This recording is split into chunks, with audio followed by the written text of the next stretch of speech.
From barrels of blood to respect for the law, everything we learn from the upcoming video game adaptation. Welcome to this YouTube channel.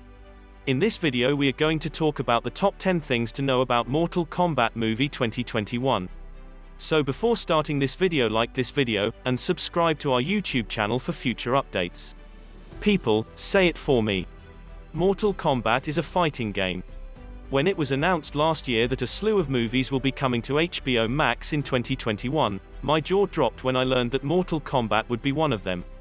As an original Mortal Kombat fan from the arcade and Genesis period, A, B, C, A, B, B. I can confidently say that I'm looking forward to this new cinematic adaptation of the iconic battle franchise. Come on, let's be honest. Mortal Kombat Annihilation can't be any worse. Can it, though, be as good as, or even better than, the first Mortal Kombat film? Here are 10 things you should know about the upcoming Mortal Kombat film. Number 10. The first-time feature director comes from making video game commercials. While this is McCoy's first feature film, he has a long history of creating visually stunning video game advertisements. He was still a massive gamer growing up, and he channeled his passion for video games both creatively and personally in the making of this film, but he acknowledges that for maximum accuracy and credibility, he had to re-enroll in Mortal Kombat University and surround himself with people who knew a shitload more than him. Number 9. Mortal Kombat Annihilation. Rather than being a sequel to the previous films, Mortal Kombat will be a reboot. I realize the die-hard Mortal Kombat fans are hoping for a sequel, and Mortal Kombat Annihilation to find out what happened to Dragon Liu Kang and Hydra Shao Khan. However, the upcoming Mortal Kombat film will be a remake, not a sequel to any of the previous Mortal Kombat films. Number 8. Mortal Kombat will be the third theatrical release for the series, but the fifth movie overall. There have also been two cinematic Mortal Kombat films, as previously said. The 1995 film, directed by Paul W. S. Anderson, and starring Christopher Lambert, Highlander, is so bad it's fine. And then there's Mortal Kombat Annihilation, the so bad it's just bad sequel in which Johnny Cage is written off in the first 5 minutes. Mortal Kombat 3 will be the third theatrical release in 2021. However, there are two other animated films that need to be included. There was Mortal Kombat: The Journey Begins, which was a prequel to the first film and was terrible. Then there's Mortal Kombat Legends: Scorpion's Revenge, which is fantastic and unquestionably the best Mortal Kombat film ever produced. Will the update in 2021 be any better? Chronica will have to wait and see.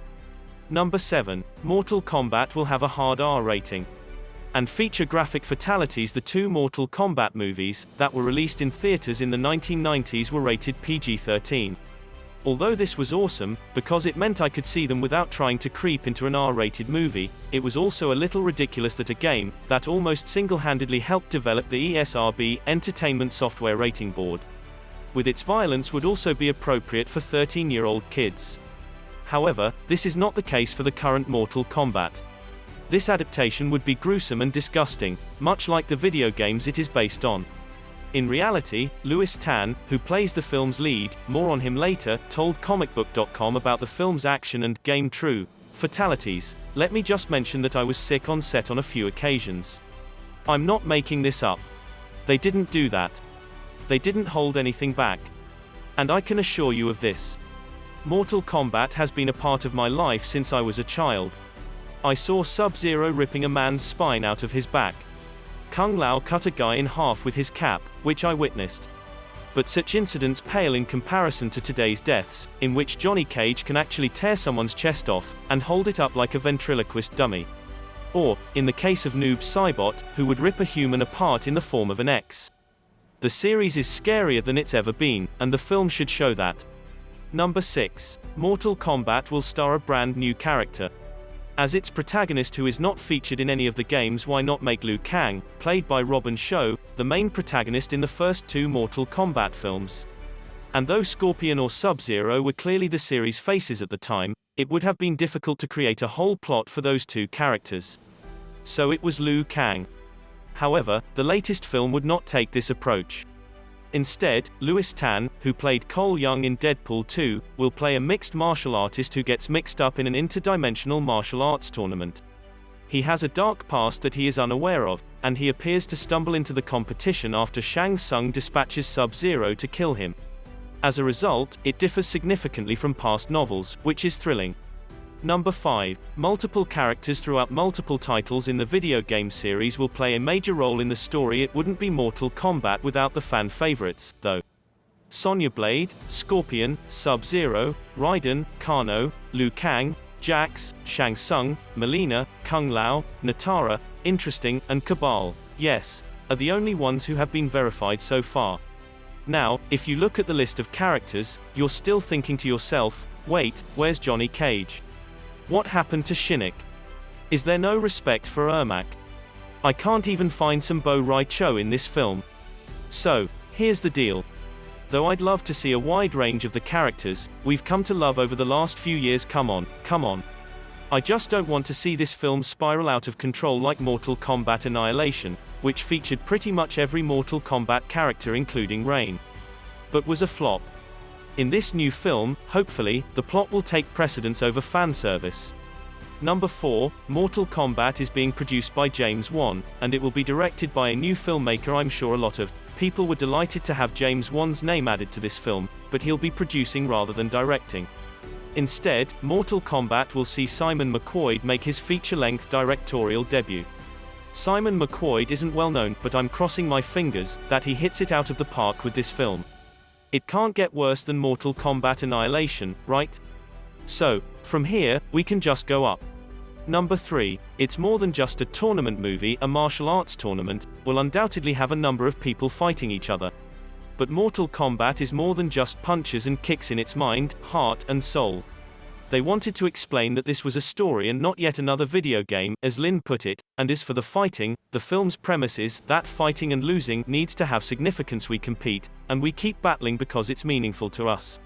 Taslim praised the human tale as deep and soulful, praising the script by Greg Russo, Dave Callaham, Shang-Chi and the Legend of the Ten Rings, and Oren Uziel for its character arcs. Mortal Kombat Legacy.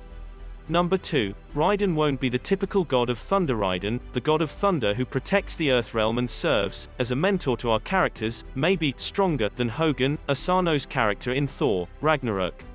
But that doesn't mean he's a stoic fountain of wisdom as he is in other Mortal Kombat games.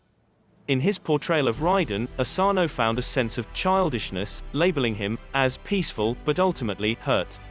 Asano also spoke about how he thought Raiden was a still character at first, but after shooting one key scene, he realized he's full of churning moral nuances, and also love for the Earth dwellers he battles for. Number 1, real fighters influenced Tan, and Cole Tan had to learn MMA in order to play an MMA fighter. He was always a fan of the fighting scene, praising its fascinating tradition and advancement of fighting styles, and he looked to welterweight UFC fighter Jorge Masvidal for movement inspiration. But Tan didn't only look to other fighters for inspiration. He is a professional kickboxer and Muay Thai warrior, and he incorporated key elements of his ring background, particularly his losses, into his portrayal of Cole. What do you think about this video? Do let us know down in the comment section below. If you enjoyed this video and want to hear from us again, be sure to hit that subscribe button before you go.